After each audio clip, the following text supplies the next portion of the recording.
মই বৰ্তমান উপস্থিত আছো খেতি পথাৰত। এই খেতি পথাৰত দেখিবলৈ পোৱা গৈছে যি কৃষক আছে, কৃষকবিলাকে ধান কাটি আছে। এই ধান কটাৰ যি দৃশ্য, এই আঘোণমহীয়া ধান কটাৰ যি দৃশ্য মোৰ লগত মোৰ অতীত আছে। অতীত নিশ্চয়কৈ দেখুৱাব কেনেদৰে ধান কাটি আছে, বহুতো ধুনীয়া দেখিবলৈ পোৱা গৈছে। যি ধানবিলাক ইয়াতে ৰোৱা ধান কাটিছিলে, ৰোৱা ধানৰ দৃশ্য নিশ্চয়কৈ মোৰ অতীত দেখুৱাব কৈছে যে এই আঘোণমহীয়া ধানৰ যি খেতি পথাৰত মই বৰ্তমান উপস্থিত হৈছো।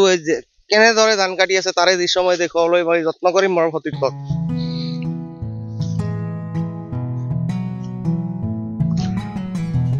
নিশ্চয়কৈ দেখিবলৈ পাইছে কেনেকৈ কাটি আছে, কেনেকৈ বান্ধি আছে ধানবিলাক। এই ধানবিলাক এই যে আঘোণমহীয়া ধানৰ যি খেতি, এই খেতি পথাৰত আহি মই কৃষকে যি ধান কাটি আছে কৃষকৰ পৰাও মই অলপ মন্তব্য ল'বলৈ চেষ্টা কৰিম। হয় বাইদেউ, অলপ কথা পাতিম আপোনাৰ লগত।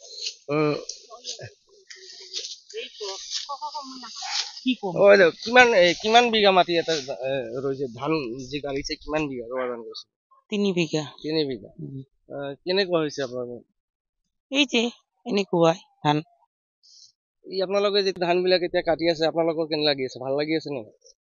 ভাল লাগি আছে, কষ্ট করছি তখন কাটা লাগিব না হয়। সরকারক কি কব যে আমি যে ধান রুই আছো? সরকার না কিছুই না দেই, সার বিছন হ্যাঁ কিছুই না দেই, বিছন ধান না দেয়। আমার নিজে মানে খেতি করে নিজে কামলা দিয়ে কাটা লাগে, নিজে বিছন কিনা লাগে, মানে নিজাববীয়াকৈ সবকিছু কিনি সবকিছু কিনিয়ে নিজে করা লাগে। ধানবিলাক বহুত সুন্দর হয়েছে, এই ক্ষেত্রে কি কব? ধানটা নিজে পয়সা খরচ করে সার ফেলাছি, সার দিছি, ধানটা ভালো হয়েছে। 1 বিঘাত কিমান ধান হয়? 1 বিঘাত ধান 25 মন হয়, হেমটি এবার 10 মন 15 মন কম হয়। হয়, একচুয়ালি বহুতো কৃষিবিলাকৰ বহুতো কষ্টৰ ফলত যি ৰোৱা ধান কাটিছিলে, এই ৰোৱা ধানবিলাক ধুনীয়া ইমান সুন্দৰ হৈছে। নিশ্চয়কৈ দেখিবলৈ পাইছে এই ৰোৱা ধানৰ দৃশ্য। যি আঘোণমহীয়া ধানৰ যি খেতি পথাৰত মই কিন্তু বৰ্তমান উপস্থিত আছো, আৰু মোৰ লগত যি সতীৰ্থ আছে তেওঁ দেখুৱাব, আৰু দৃশ্য দেখুৱাব, নিশ্চয়কৈ দেখিবলৈ পাব। ইমান ধুনীয়া যি ধান খেতি হৈছে, এই ধান খেতিবিলাকৰ দৃশ্য দেখিবলৈ নিশ্চয়কৈ পাইছে।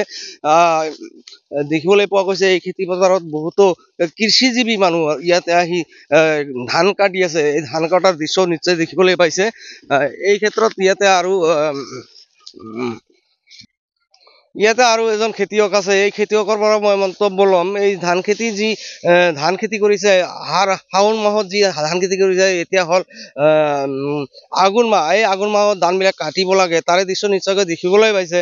ইয়াৰ যি স্থানীয় ব্যক্তি আছে আৰু যি খেতিয়ক আছে, এই খেতিয়কৰ মই অলপ মন্তব্য ল'বলৈ চেষ্টা কৰিম। কিমান বিঘা ধান ৰুইছে? মই বেছি বিঘা মাটি নাই, 2 বিঘা মান মাটি হ'ব। 1 বিঘাত কিমান ধান হয়? 1 বিঘাত হয় 12 মন 14 মন 16 মন। বৰ্তমান দেখিবলৈ পোৱা গৈছে ধান খেতি বহুত সুন্দৰ হৈছে। সুন্দৰ হৈছে, বজাৰৰ পৰা বিচন কিনি আনিছো পেকেটৰ। কি বেচন লৈছিল তেতিয়া? এইটো ৰঞ্জিত। এইটো ৰঞ্জিত ধানৰ কিমান হ'ব 1 বিঘাত? এবাৰ হ'ব 14 মন 12 মন 16 মন, যিমান ভাল হ'ব সিমান বাঢ়িব আৰু। হয়, নিশ্চয়কৈ ক'ব লাগিব, যিহেতুকৈ এই কৃষিজীৱী মানুহ, এখেতে কৃষিজীৱী মানুহ হ'লেও কিন্তু এই যে ৰোৱা ধান খেতি কৰিছে, ৰোৱা ধান খেতি কৰাৰ শাওণ মাহত এই ধানবিলাক গাড়িছিল, কিন্তু এতিয়া হ'ল আঘোণ মাহ। এই আঘোণ মাহত এই ধানবিলাক কাটি আছে। এখেতৰ মনত বহুতো ইতিমধ্যে আনন্দ দেখিবলৈ পাইছো। এই ক্ষেত্ৰত অসমৰ মুখ্যমন্ত্ৰী যিহেতুকৈ কৃষিজীৱী মানুহক অলপ দৃষ্টিগোচৰ কৰিবলৈ তেওঁ আহ্বান জনাইছে।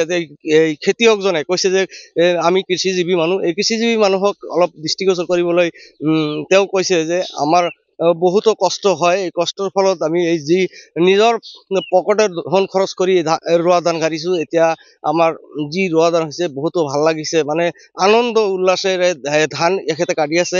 এই ক্ষেত্ৰত অসমৰ মুখ্যমন্ত্ৰী যাতে কৃষি বিভাগৰ বিষয়ববীয়াক নিশ্চয়কৈ যিবিলাক কৃষিজীৱী মানুহ আছে, কৃষিজীৱী মানুহ সহায় কৰে। এই ক্ষেত্ৰত যিকোনো খবৰৰ বাবে যোগাযোগ কৰক 7090173330 অথবা 7099017990